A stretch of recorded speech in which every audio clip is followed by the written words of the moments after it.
It's just as important, the thoughts you think, as the food you eat. The thoughts you think are your mental diet, so to speak.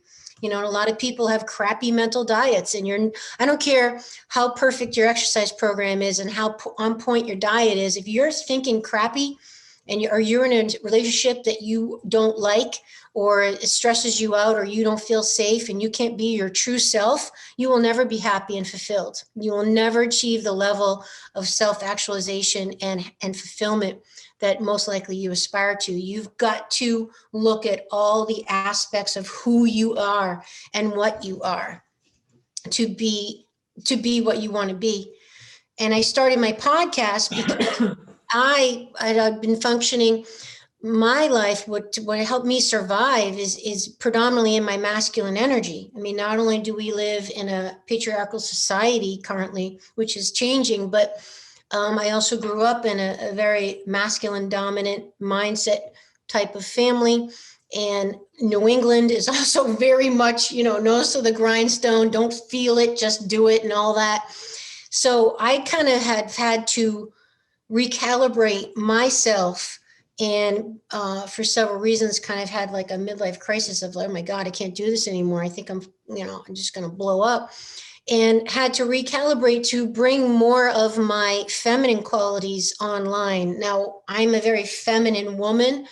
I identify as a female, but I wasn't living the traits of the female energy as much as I needed to be, which was the more vulnerable, the more quiet, the more relaxed, the more not doing and more being. I've always been an overachiever and a make it happen and very ambitious. And through different traumas that have happened, I've had to be very strong to get through it, which is valuable. But now I'm at a point in my life where I can breathe a little and now sit back, and I have the ability to integrate all of who I am, because now I'm in a safe place to do so. So that's why I started my podcast, because that has been quite a journey for me to explore as I evolve more of myself. And I've learned that, oh my gosh, there's so many women that are in the same position. We're living from our masculine.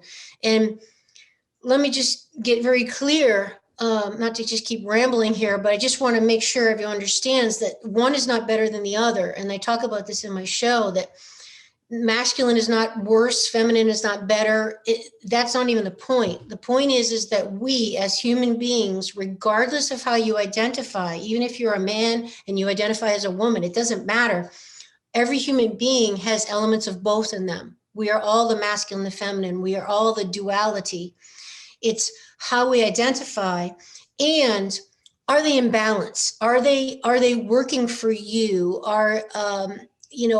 Do you have the discretion to know when it's best to tap into the masculine more for this particular situation, or the feminine more? I was operating in the masculine. I didn't have a default to the feminine. I didn't have access to that. It wasn't even part of my paradigm. So what I've learned is that you have to learn the discretion to know, when is it time for me to be more soft? When is it time for me to listen and be receptive? And when is it time for me to get the job done and focus and get going? And too bad if you feel like going to sleep type thing, it was the wisdom to have the discretion to use them both to be a fully integrated human being that I've learned, and that other people apparently need help learning too. And that's why I started my podcast.